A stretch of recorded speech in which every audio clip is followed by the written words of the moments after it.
Hi friends, எல்லாருக்கும் வணக்கங்க. பகுதி 2ல் உங்களை சந்திக்கிறது ரொம்ப சந்தோஷம் எனக்கு. திரு அண்ணாமலை, திருவண்ணாமலை என்றெல்லாம் சொல்கிறோமே, இந்த அண்ணாமலை என்ற பெயருக்கு என்ன அர்த்தம்? தமிழில் அண்ணுதல் என்றால் அடைதல். பிரம்மன் விஷ்ணுவால் கூட அடைய முடியாத, அதாவது அண்ண முடியாத மலை என்பதால் தான் இதற்கு அண்ணாமலை என்று பெயர். ஜோதி வடிவமான இறைவன் என்பதால் அருணாச்சலம் என்கிற திருநாமம். ஆக திருவண்ணாமலையே சிவலிங்கம், அதுவே நெருப்பு வடிவம். ஆகவே தான் அதை சுற்றி வந்து வழிபடுவதை கிரிவலம் என்று அழைக்கிறோம். இந்த கிரிவல பழக்கம் எப்போது ஏற்பட்டது? முதன்முறையாக இதை தொடங்கி வைத்தவர் யார்? கைலாயமலை சிவபெருமான் ஆழ்ந்த தியானத்தில் அமர்ந்திருந்தார். இதை கவனித்த பார்வதி தேவி அவருடன் குறும்பாக விளையாட எண்ணினார். சத்தமில்லாமல் நடந்து வந்து பின்னாலிருந்து சிவபெருமானின் கண்களை பொத்தினார். கண்ணாமூச்சி விளையாட்டு சாதாரண மனிதர்களுக்கு சரிப்படும். என்னதான் கணவர் என்றாலும் சிவபெருமானின் கண்களை இப்படி மூடலாமா? அவை சூரிய சந்திரனே அல்லவா? அவற்றை மறைப்பதால் ஏற்படக்கூடிய பின் விளைவுகளை யோசிக்க தவறிவிட்டார் பார்வதி தேவி. மறுகணமே உலகம் இருண்டு போனது. மக்கள் நடுங்கினார்கள். தீயவற்றின் ஆதிக்கம் அதிகரித்தது. நல்லவர்கள் பயந்து கலங்கினார்கள். எல்லா உயிர்களும் பெரும் துன்பத்தை அனுபவித்தன. மனிதர்கள் கடமைகளை மறந்து திரிந்தார்கள். மொத்தத்தில் எல்லாம் தலைகீழாகிவிட்டது. பார்வதியின் குறும்பு விளையாட்டால் நிகழ்ந்த விபரீதங்களைக் கண்டு கைலாயநாதன் கடும் கோபமுற்றார். இதை கவனித்த பார்வதி தேவி பதற்றத்துடன் கைகளை விலக்கினார். மன்னித்து விடுங்கள், தெரியாமல் செய்துவிட்டேன் என்றார். இந்த பெரும் தவறுக்கு பரிகாரமாக பார்வதி தேவி சிவனை நோக்கி தவம் புரிய எண்ணினார். அதற்காக அவர் தேர்ந்தெடுத்த திருத்தலம்தான் திருவண்ணாமலை. திருவண்ணாமலையில் உள்ள பவளக்குன்று என்ற இடத்தில் அமர்ந்துதான் சிவனை எண்ணி தவம் செய்தார் பார்வதி தேவி. பின்னர் தனது பரிவாரங்களுடன் அண்ணாமலையை வலம் வந்து வணங்கினார். பார்வதி தேவியின் தவத்தையும் கிரிவலத்தையும் மெச்சிய இறைவன் அவருக்கு ஜோதி வடிவமாக காட்சி தந்தார். தன் உடலின் இடது பகுதியை அவருக்கு தந்து அருளினார். அப்போது பார்வதி தேவி சிவனிடம் ஒரு வரம் கேட்டார். என் முன்னே நீங்கள் ஜோதி வடிவமாக தோன்றி அருளியது போல ஒவ்வொரு வருடமும் இங்கே வந்து வழிபடும் பக்தர்களுக்கும் காட்சி தர வேண்டும். அவர்களுடைய குறைகளை தீர்த்தருள வேண்டும் என்று. சிவபெருமானோ புன்னகையுடன் சம்மதித்தார். இந்த நாள்தான் இப்போது திருக்கார்த்திகை தினமாக திருவண்ணாமலையில் கொண்டாடப்படுகிறது. பார்வதி தேவியும் அவரது பரிவாரங்களும் தொடங்கி வைத்த மலையை சுற்றும் வழக்கம் அதன் பிறகு பல சித்தர்கள் ஞானிகளால் பின்பற்றப்பட்டது. இன்றைக்கும் அவர்கள் சூட்சும ரீதியாக கிரிவலம் வருகிறார்கள் என்று நம்பப்படுகிறது. உடல் தூய்மை போலவே நமக்கு உள்ள தூய்மையும் அவசியம். உடம்பை சுத்தப்படுத்துவதற்காக தினமும் குளிக்கிறோம். அப்போ உள்ளத்திற்கு நம்முடைய எண்ணங்கள் பல திசைகளில் அலையாமல் ஒருமுகப்பட்டால்தான் உள்ள தூய்மை சாத்தியப்படும். அதற்கு சந்திரனின் அனுகிரகம் தேவை.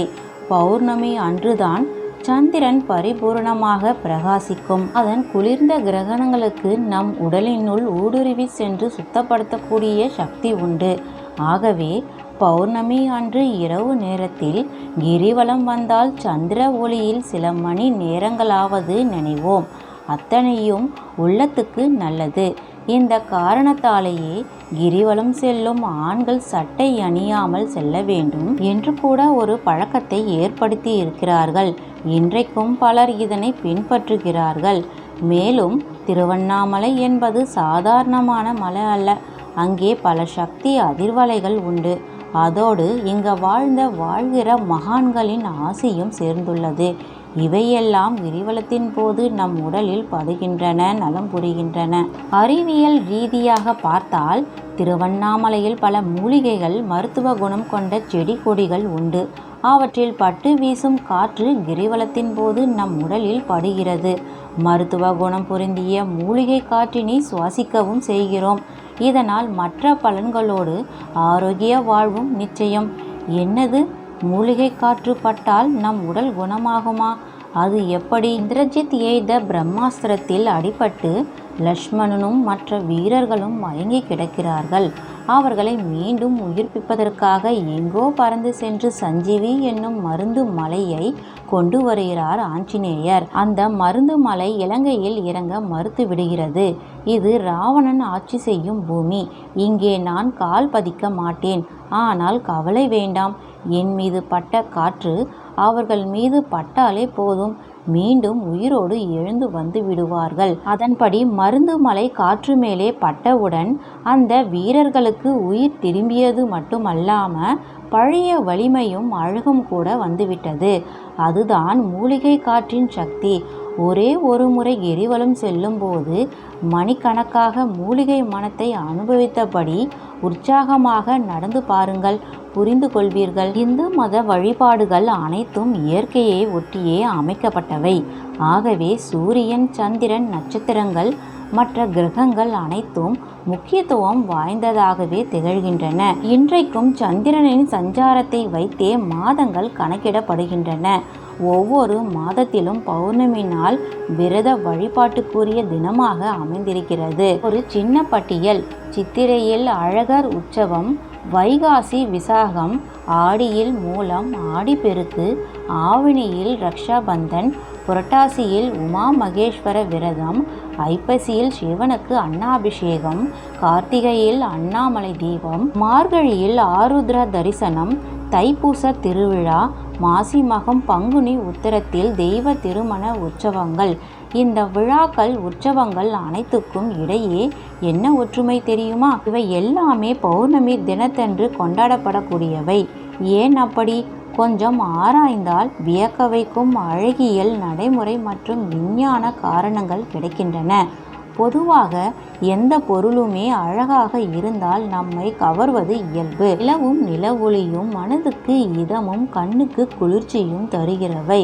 பௌர்ணமி நாளன்று பூரண சந்திரன் வெளிச்சத்தில் நனைந்தால் சுற்றுப்புற சூழல் தனி அழகுடன் இருக்கும். இதை தவிர இந்த வழிபாடுகள் நடக்கும் கோவில் மற்றும் நதி கரையெல்லாம் முழு நிலவின் வெளிச்சம் இருக்கும்.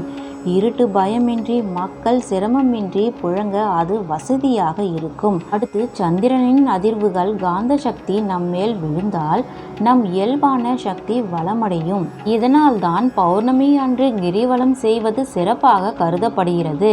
நிலவின் கதிர்கள் மலை மீது உள்ள மூலிகைகள், பாறைகள், மரங்கள் மேல் பட்டு பிரதிபலிக்கும் போது வருகிற அரிய சக்தி நம்முடைய உடல் நோய்களை போக்கும் நன்மை கொண்டது. கிரிவலம் என்பதே ஒரு தியானம்.